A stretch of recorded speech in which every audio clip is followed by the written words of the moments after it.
It'll be fine. She won't notice anything. You're right. That kid is clueless. Let's enjoy this while we can. I've been holding back from her just for this day. It was during a midnight at our hot spring trip, when I woke up and went to the private open-air bath in the changing room. Peeking in because I heard voices, I saw my husband and sister getting intimate. Seeing that scene, I sat down right there, overwhelmed by intense nausea. I won't let this end here. I resolved, tears welling up in my eyes. I quickly switched my phone to video recording mode. I was determined to record everything they were doing. I wonder what she'd think if she saw us now. Hey, don't say such things. More importantly. Wait, hold on a second. Their voices echoed in the open-air bath. I wanted to cover my ears right away but held back and continued recording. But are you sure she won't wake up? Don't worry. I prepared for this day. Plus, I used that, so. Oh, right. Clever as always. Then we can stay here a bit longer. I hadn't thought they'd be this calculating. I wouldn't rest until I made them see hell. Then, an idea struck me. Don't think you'll lead a decent life after this. Enjoy it while you can. I collected their clothes and returned to the room. Wake up. I woke up the sleeping relatives and waited for the two with full readiness. Suppressing my raging emotions, I waited for them. What was about to unfold was a shameful show, too embarrassing to live through. My name is Natalie. I work at a small bookstore. I'm 35 years old now, but got married to Luke when I was 28. Our meeting was a bit strange. We had a mutual friend, who was supposed to introduce us to different people. Considering my age and thinking about marriage, I agreed to meet someone based on my friend's suggestion. I'm Natalie. Nice to meet you. Nice to meet you too. Huh? The meeting place was in front of the station, but a man different from the one in the photo I had received showed up. It was Luke. Moreover, Luke also didn't expect me to be his date. Since we're here, how about having dinner? Sounds good. There's a nice restaurant nearby. To be honest, he wasn't my type. Maybe Luke felt the same way. I just wanted to have the meal and go home quickly.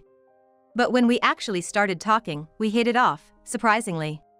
I never thought I'd meet someone else who likes the same author as me. It's a pretty obscure author. You're the first person I've met who likes them. Me too.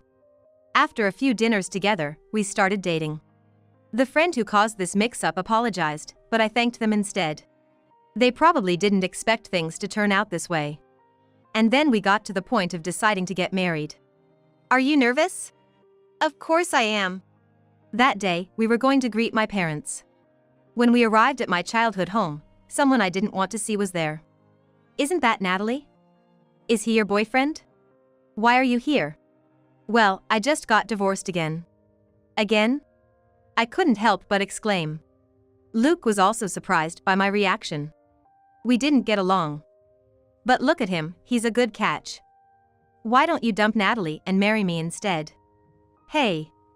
Just kidding. Don't be so mad. My sister Angela had been divorced twice, including this time. After that, we greeted my parents. And as we were about to leave.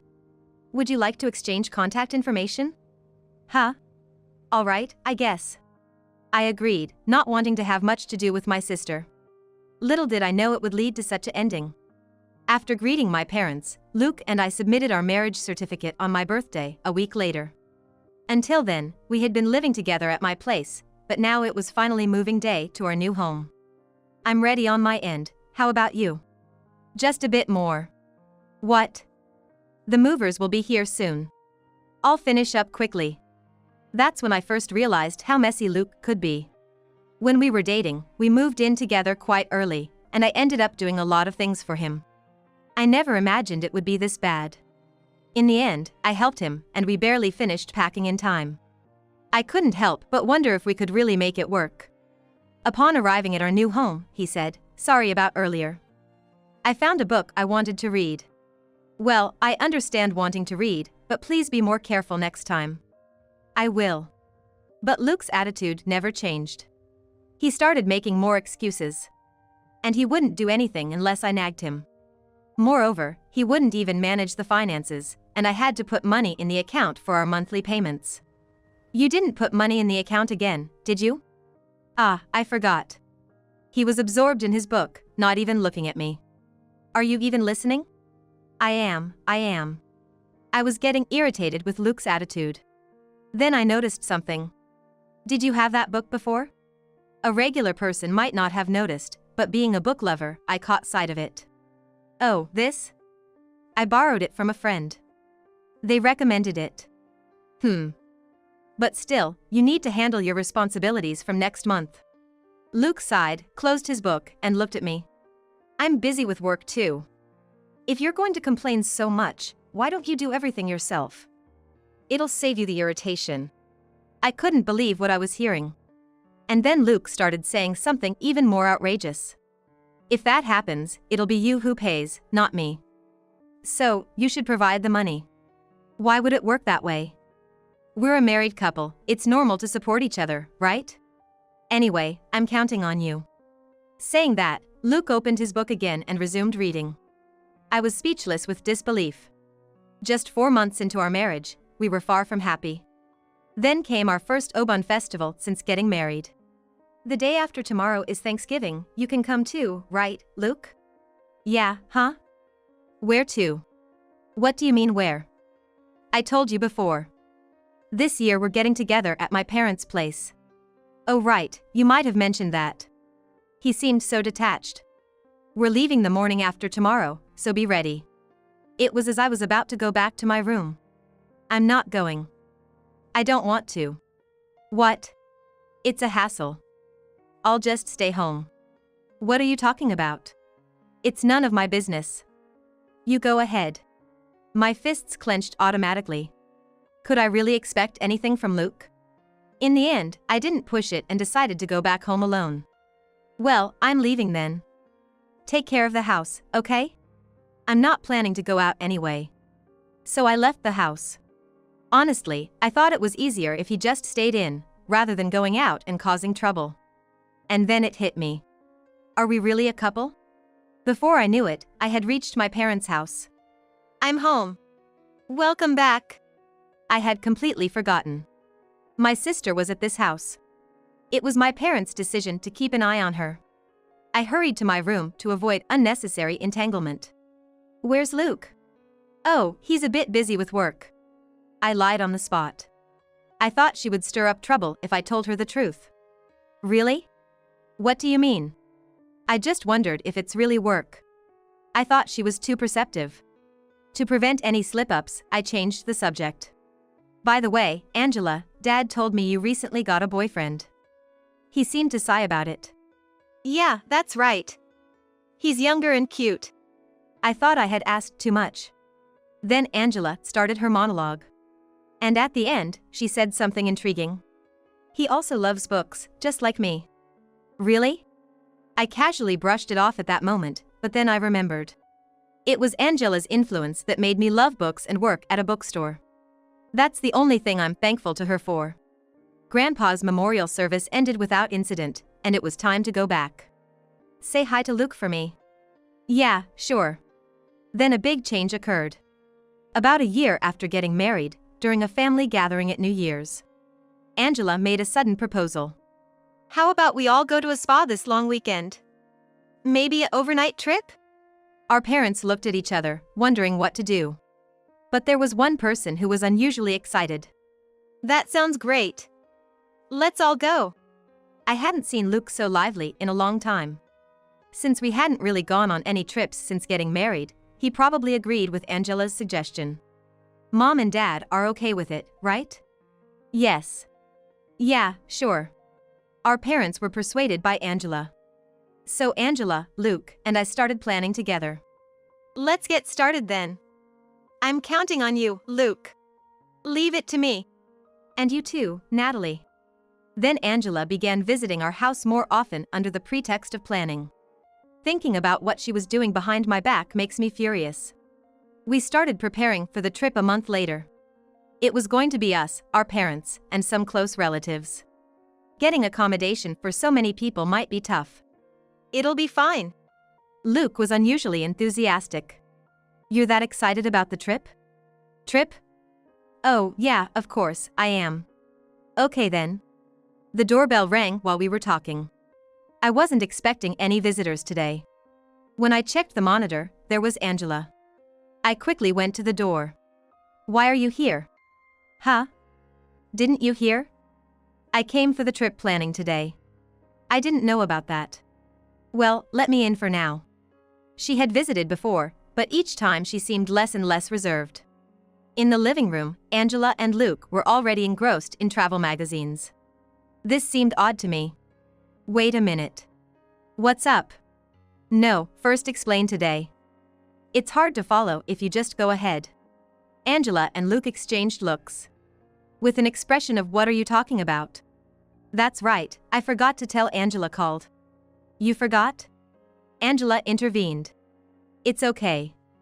He just forgot. Don't be so uptight. Sorry about that. Luke's apologizing, so let's just get on with the discussion. Somehow, I felt like the bad guy. I felt like an outsider in my own home. From then on, Angela started coming over every 3 days until the trip. It was overwhelming. Eventually, most of the trip planning was decided by just the two of them. Finally, the day of the trip arrived. We were supposed to meet at the station and travel by bullet train with the whole family. While I was enjoying catching up with relatives, I noticed Angela and Luke were missing. Where are Luke and Angela? Huh? They were here just a moment ago. They returned about 10 minutes later. They looked like a couple. Amidst the strange commotion, our trip began. Luke, where are you going? Oh, I'm actually going around with Angela. With Angela? Yeah, I've been here before, so she asked me to show her around. Hearing this, the trip I was looking forward to suddenly lost its appeal. Then you two have fun. It's a good opportunity. Okay, I'll go then. Saying that, Luke ran off. I couldn't remember the last time I saw him smile like that when he was with me. That night, I tried to forget the day's events by drinking a lot of beer, which made me unusually sleepy. Come on, let's go back to the room and rest. You drank too much. I'm fine. Come on, let's go back to the room and rest. I remember being led back to the room by Luke from the restaurant. However, my memory from there is hazy. When I woke up in the middle of the night, I was alone in the room. Staggering up, I headed to the open-air bath to sober up. It's okay. She won't notice. You're right. She's clueless anyway. Let's enjoy this moment. I've been holding back from doing it with her just for this day. As I entered the changing area, I noticed something was off.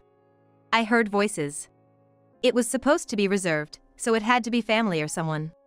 There were Luke and Angela, getting cozy. The sight made me sit down and feel violently nauseous. Did you hear something? Everyone's asleep. It must be your imagination. Right. I won't let this go. I'm determined. Tears filled my eyes as I decided. I switched my phone to video recording mode. I was determined to record everything they were doing. Their unbearable conversation reached my ears. What would she think if she saw us now? Don't jinx it. Besides. Wait a sec. Their voices echoed in the open-air bath. I wanted to cover my ears but forced myself to keep recording.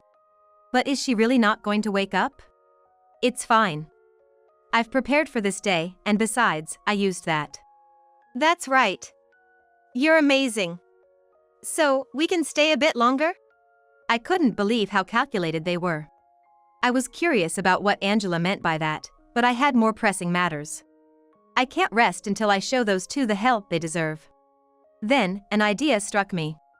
Thinking they can lead a normal life after this? They'd better enjoy while they can. I gathered all their clothes left in the changing room and casually returned to my room. Hey, wake up! I roused all the sleeping relatives in another room, asking them to gather in ours. What's going on at this hour? Why is everyone here? I have something very important to discuss, so please be ready to listen. I said, looking around at the relatives. Important matter? By the way, I don't see Luke and Angela.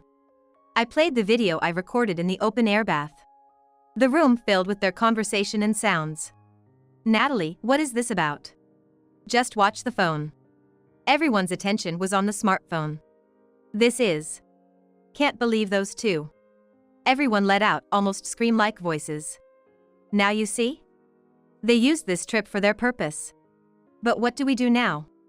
I have a plan. I told the relatives. We all waited for the two to return. My anger simmering, anticipating their arrival. It would be a show too shameful to live down. 30 minutes later. They returned wrapped in bath towels. What's this? Natalie, you're awake! They had nowhere to run. Plus, they were almost naked. They couldn't do anything even if they left this room. Then my father took the lead. Both of you, sit down here. Wait, Dad, let us get dressed first. But Dad dismissed Angela's suggestion. No need for that. Just sit down and be quiet. Dad's face was like a demon, something I had never seen before. Intimidated by the situation, Luke and Angela obediently sat down on their knees. Natalie, play the video. Yeah. I played the video. Nothing would be more embarrassing than to see our own actions under public scrutiny. What's this, I wonder? I asked, suppressing my rage with a gentle voice. The two were visibly trembling. Probably terrified of what was coming. You've been silent long enough. I prompted. Luke was the first to break the silence. It was just a moment of weakness. Please forgive me, Natalie. He pleaded, his bath towel slipping off, revealing his nakedness as he lay face down. A moment of weakness, huh? But this isn't the first time, is it? No use hiding it now. I was approached right after we got married. I have a book to lend you, she said. That's when it hit me. The unfamiliar book he had was from Angela. And after that? After that we went to have a dinner. Luke stammered, unable to speak fluently. His behavior only confirmed my disappointment in him. Just spit it out.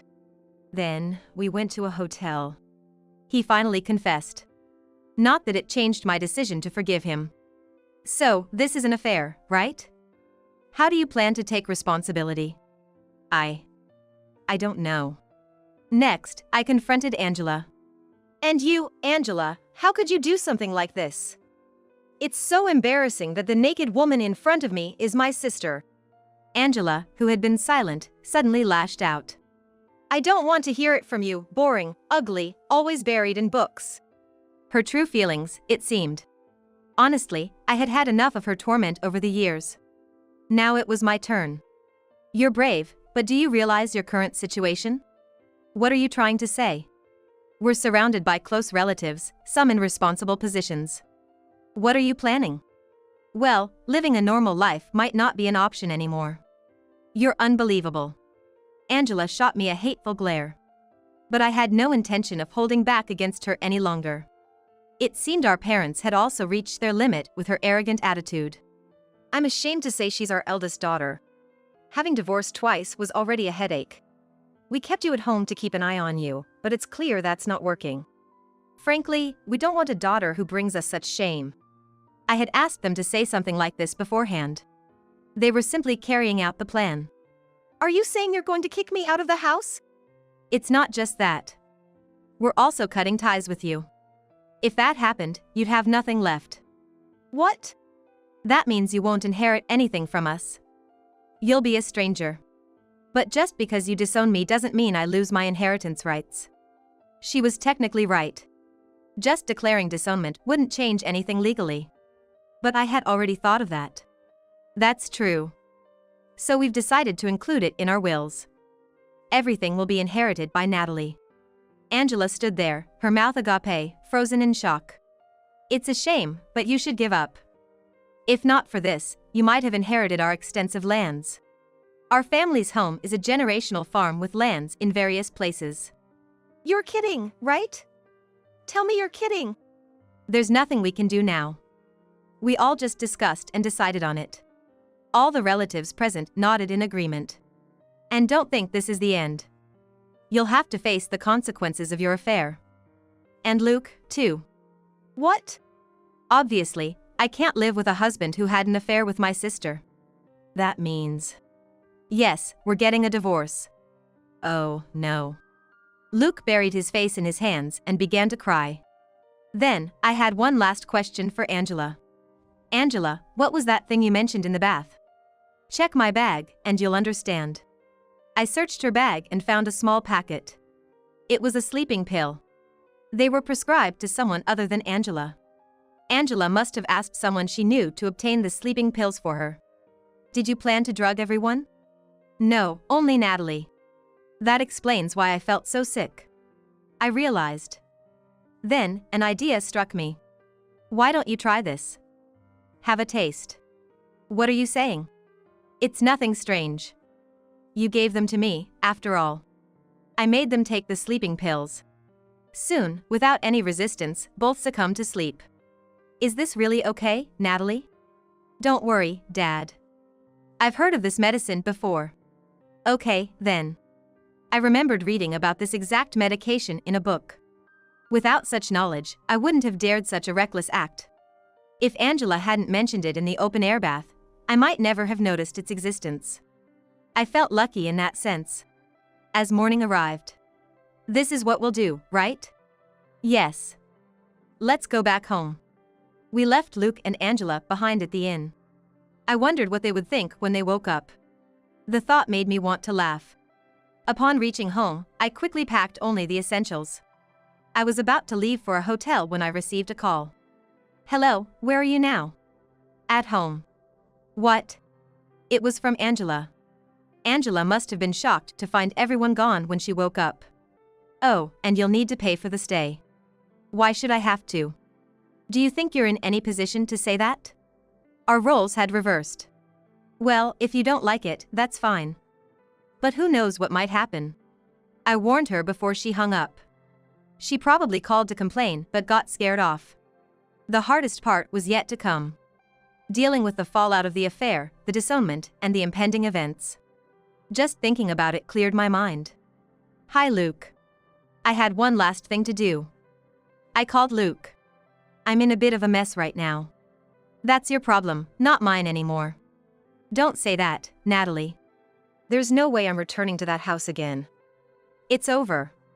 We can just mail the divorce papers, right? Please give me another chance. His selfishness was astounding. I could only be stunned. I'm done, Luke. You should just move on with Angela. Goodbye. I said firmly, cutting the call and setting my phone to block his number. Leaving the house, I immediately obtained divorce papers and headed straight to a lawyer's office recommended by my father. I wanted to close this chapter as quickly as possible. Thanks to my prompt action, the divorce was finalized within 2 weeks. The other day, Angela left. Yeah, but I think it's for the best. Indeed. Recently, I heard through mutual friends that Luke and Angela had started living together. They were probably licking each other's wounds, both of them now on the same boat. I also heard that Angela had been fired from her job after the incident got out. This outcome was precisely what I had anticipated.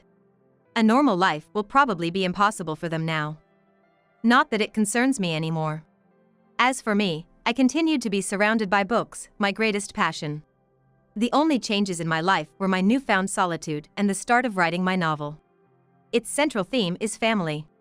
I decided to embrace my freedom and live life on my own terms.